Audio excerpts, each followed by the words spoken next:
Boker Tov, Bezrat Hashem ou Beshem Hashem, Naaseh Venatzliach en ce mercredi matin 3 du mois de septembre et déjà Yud du mois de Elul. Pour ce shiur, Besiman Tov ou Mazel Tov, Beshat Tov Mutzlechet, offert par Yolen pour l'anniversaire de son mari, Asher Ben Chana. Bracha, Revacha, Ve'atzlacha, Rabbi Asher Ayakar. Que Dieu vous bénisse, comme elle le dit, un gros Mazel Tov, santé, bonheur, shalom, longue vie, parnassa, tout ce que vous désirez, avec Bezrat Hashem, toujours un sourire sur le visage, et une descendance sur le chemin de la Torah, nous autres Masim Tovim, Bezrat Hashem. Zchut Torah Tegen Alechem, Yom Uledet Sameach, Yom Uledet, comme je l'ai déjà dit, un anniversaire, c'est un Rosh Hashanah, à l'échelle individuelle. À Rosh Hashanah, on est tous jugés, le jour de l'anniversaire de chacun de nous.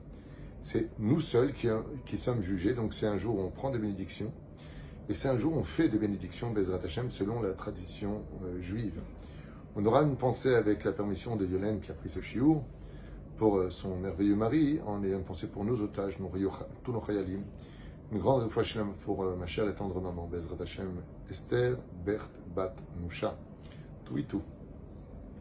Mir Soufan Ayakar, tous les malades, la liste est longue, la Mat Myriam, Koulam, tous les blessés, toutes les personnes seules, que Dieu vous bénisse sur tous vos chemins. Et surtout, merci à vous tous. On est déjà le 3 septembre, mercredi, le 10. Comme vous le savez, c'est le jour où je dois sortir le maximum d'argent pour payer tous les avrechim, tous les loyers, tout ce qu'on fait, Bezrat Hashem. Pour ceux qui veulent participer à cette grande mitzvah, comme le dit mon Rav, heureux celui qui montera sur le bateau du Rav Tuitou. Parce qu'ici, on travaille vraiment le Shem Shamaim, les Rodosh Alakadosh Baruch Hu, Lachem Bracha, Revacha, Vatzlacha. Et ceux qui ne peuvent pas partager les cours, un sourire suffira amplement, Bezrat Hashem. Akol Taloui Bo. On va étudier un enseignement du Baal Shem Tov. Et cet enseignement, je l'adore. Pourquoi je l'adore? Parce qu'il fait partie du principe fondamental d'un des paliers de la Teshuvah qu'on ignore tous. Et oui, il existe des fois des gens qui font une Teshuvah maladive. Je m'explique. Avant d'avoir fait Teshuvah, ils étaient forts, ils étaient là, ils étaient présents, on les voyait en boîte de nuit. Ils étaient toujours au centre de tout, jamais fatigués de rien, toujours prêts à voyager jusqu'à, je me rappelle, jusqu'à même Hollande pour passer une soirée là-bas à Amsterdam. Je me rappelle des copains qui partaient en voiture jusqu'à Deauville pour aller au casino. C'est quand même 200 bornes aller à Paris, 200 bornes retour. Descendre, ne serait-ce que dormir une seule nuit à journée pas. Aller-retour, ça faisait presque 1900 km. On avait de la force. Quand il s'agit de faire des choses profanes, des choses qui paraissent même inutiles, pour lesquelles tu vas dépenser de l'argent sans compter, mettre de l'essence, payer les péages, c'est fou combien nous sommes prêts à donner, et à faire, sans compter, sans rappeler les fautes, mais tout le monde le sait. À l'époque, dans les années 80, dans les années 75, toutes les boîtes de nuit qui existaient en France, le Palace, le Gibus, qui était plutôt pour l'après-midi, mais en tout cas, il y avait la Scala, il y avait énormément de boîtes de nuit où les Juifs aussi se réunissaient. Ce que je trouvais assez, avant d'avoir fait Tchouva moi-même, ce que je trouvais toujours impressionnant, c'est que non seulement on dormait peu, mais une fois qu'on avait fait la boîte de nuit, allez, on se quitte. Non, on prenait nos voitures, on montait à 10 dedans, que Dieu nous pardonne de cette époque. On montait pas à 10, mais disons qu'on avait une voiture pour 5 personnes, on était 6-7 sur les genoux pour aller au Café Joseph, pour aller à République en face d'un café, jusqu'à l'aube, jusqu'à 7h, 8h. Et seulement après on disait, on rentre à la maison, ensuite on mettait une cassette, c'était pas encore l'époque des DVD, on mettait une cassette pour voir un film, et à 10h on s'endormait, ou 9h on s'endormait avec état pitoyable, on se levait à 1h, ouais, il est déjà tard, j'ai rendez-vous, tu vas où? Je descends, je vais au lac, je vais à droite, je vais à gauche. Mais c'est fou cette énergie incroyable qu'on a quand il s'agit de tout, sauf de la Torah et de ses mitzvot. Le Yetzer Hara, il te donne une énergie, une adrénaline qui est présente. Et la Teshuvah maladive, c'est quand, d'un coup, ce même personnage qui prenait les rênes de sa vie entre les mains à vouloir bouger comme un asticot dans tous les sens du terme, devient une ombre de son existence qui est en train de s'éteindre. Où est ton sourire? Où est cet enthousiasme? Où est cette force que tu avais?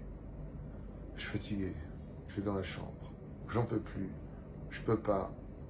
Je parle pas de celui qui a un certain âge. Avec le temps, ça s'agit.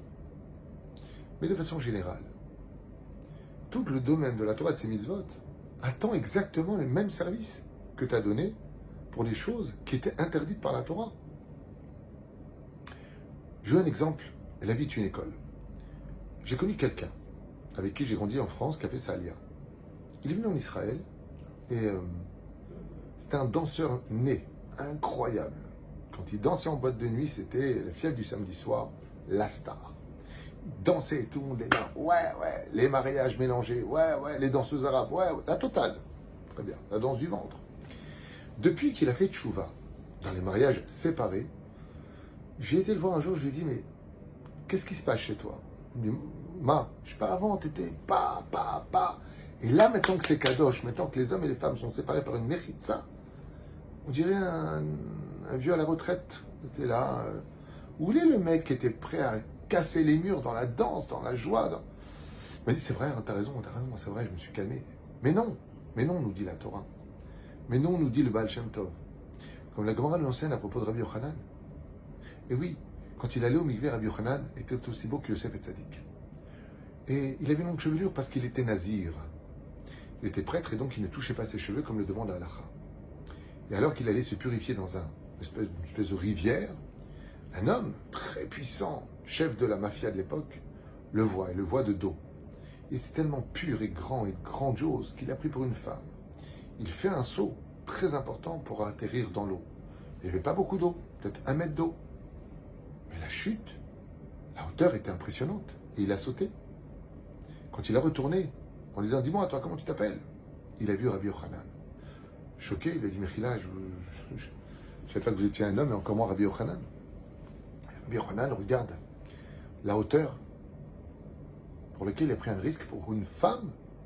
Tu as été prêt à casser les jambes pour une femme, à sauter d'une telle hauteur, sans avoir peur ni réfléchir. Il lui a dit une phrase secrète.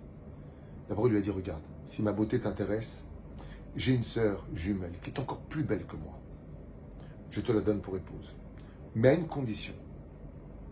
Que ce saut que tu as fait pour le mal, tu le fasses dans la Torah pour le bien. Le même saut, ne me la joue pas, je ne suis que poussière, je vois rien, je suis fatigué. Non. Pas de teshuva maladive. Le même personnage, le punch que tu avais dans le mal, tu me le gardes pour le bien. Si c'est le cas, je te donne ma sœur. Kochecha batora. Cette même force, elle est au service de la Torah. Ne l'annule pas, ne l'enlève pas. Ce même enthousiasme, tu es tout le temps souriant. Et c'est pas une blague, chers amis. Il y a des gens, avant d'avoir fait tchouva, tout le temps blagueurs, rigoleurs, Ils font tchouva, on dirait qu'ils sont éteints. Ils parlent plus. Bien sûr qu'il faut faire attention à la parole, pas de la shonara, pas de motzi shemra, pas de blagues sur les uns et les autres, pas de moquerie. Oui, bien sûr. Mais si tu as trouvé le chemin de la vérité, mais exprime-le dans un comportement, pas dans des scènes théâtrales, mais exprime-le, qu'on voit de la joie sur ton visage, comme dit Rabbi Nachman. Au contraire, un homme doit être paresseux pour les fautes, mais il doit être actif pour les mitzvot. Quand tu vas à la synagogue, c'est une mitzvah d'arriver le premier, de courir. Quand tu sors de la synagogue, efforce-toi d'être le dernier à sortir.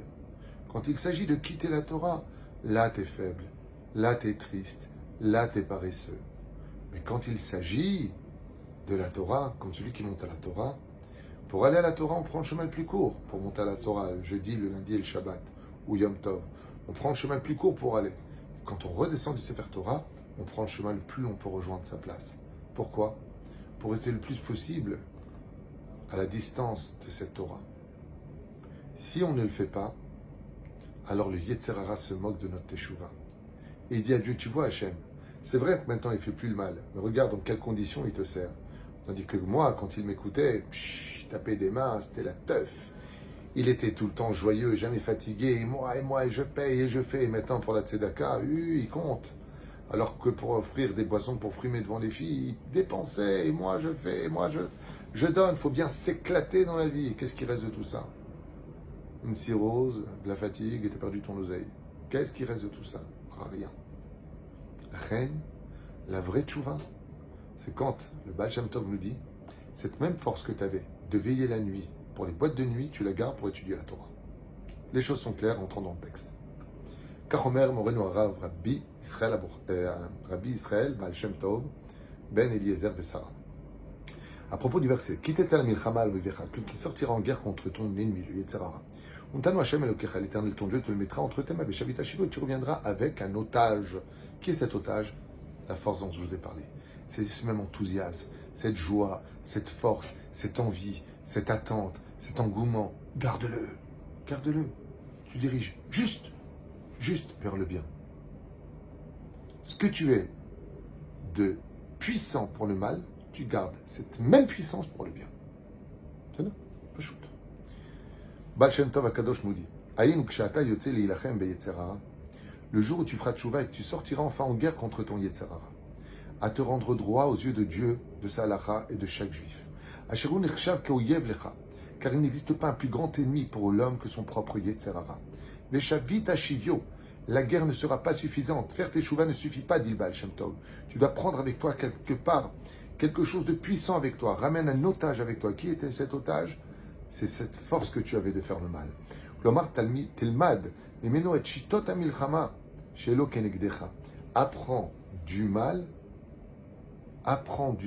combien il se bat pour te faire tomber. Il ne te laisse pas tranquille. T'as beau le chasser, il revient, et il revient, et il revient, comme une mouche. Et il revient, et il revient. Toi aussi, t'es tombé, t'arrives pas, tu recommences, et tu recommences, et tu recommences, et tu recommences.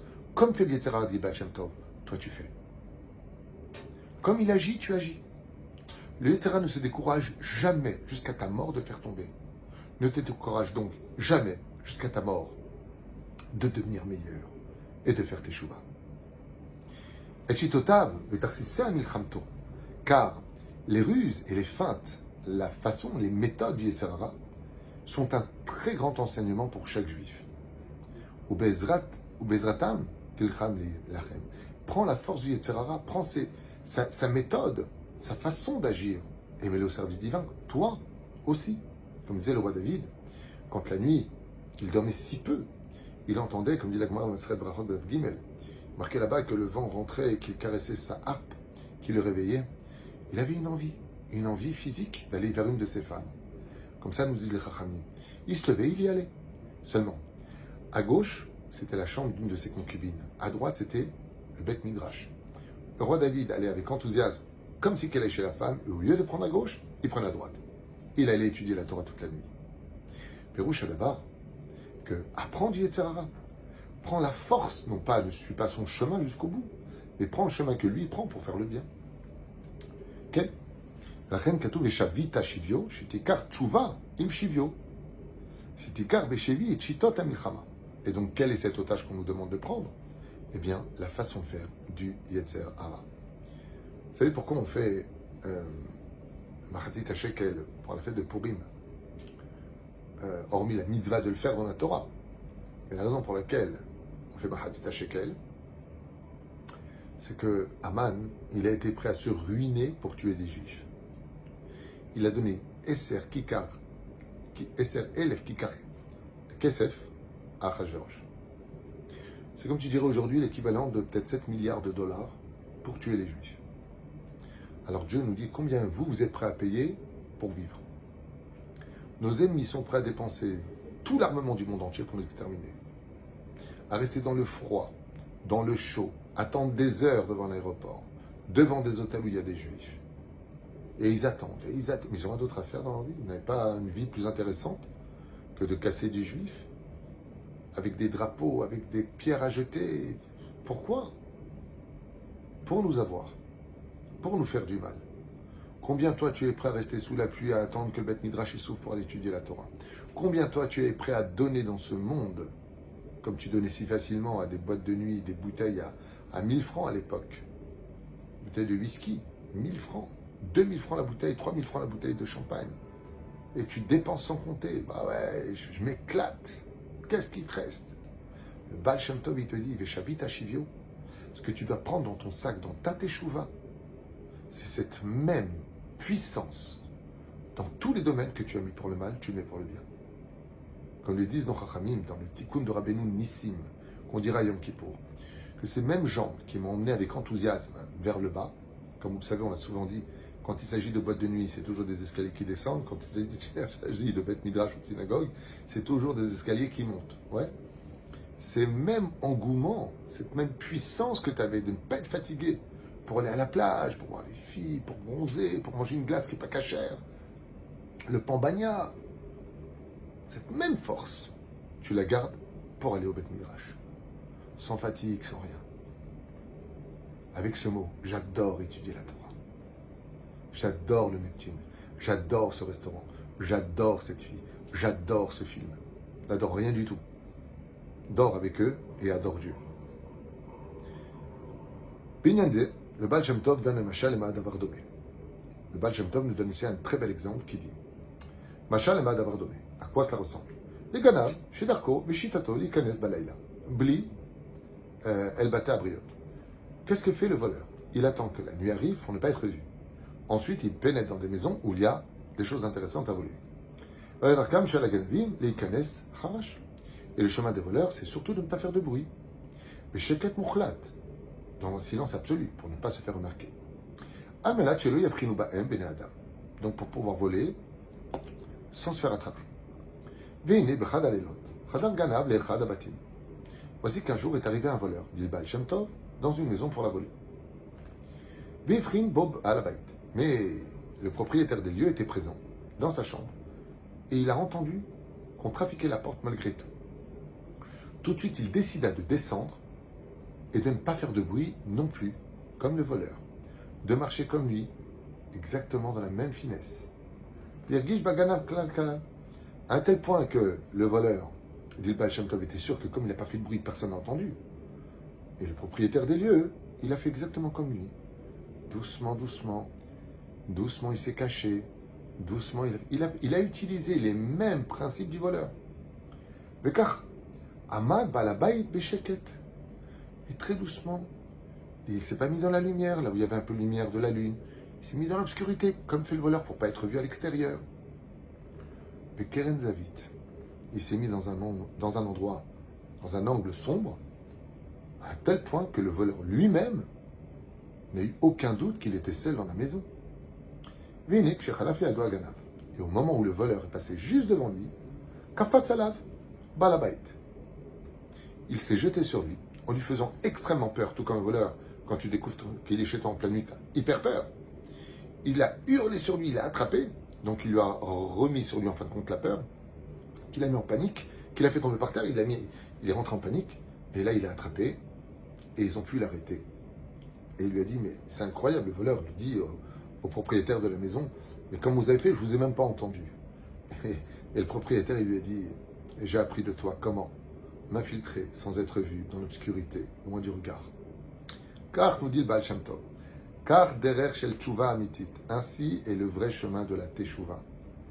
Pas simplement se débarrasser de son Yetzer Hara, bien sûr qu'on s'en débarrasse, bien sûr qu'on le met de côté, mais prendre par contre toutes ces méthodes, parce qu'il arrive à tromper le monde depuis 6000 ans. Il arrive à emmener le monde à toujours pas encore respecter les fêtes comme il le faudrait, Shabbat, Kashrut, même s'il y a beaucoup de Chosrim et Tshuva grâce à Dieu. Il est très fort ce Yetzer Hara. Pourquoi? Parce que notre méthode à nous, elle n'est pas forcément bonne. Pour rester dans la Torah et les mitzvot, rien n'est jamais acquis. Mais sa méthode à lui, elle marche depuis 6000 ans. Baal Shem Tov, il te dit, apprends de celui qui marche pas, de celui qui marche pas. Apprends du Yetzer Hara, comment le vaincre. Utilise sa force pour le service divin. Merci à Yolen d'offrir ce shiur à partager. Que Dieu vous bénisse. Bezrat Hashem, Yom Lidet Sameach, Abdi Asher Ben Chana, 120 ans, Keisrim Shana Bezrat Hashem. Bonheur, prospérité, santé, Torah Mitzvot, ou Maasim Tovim.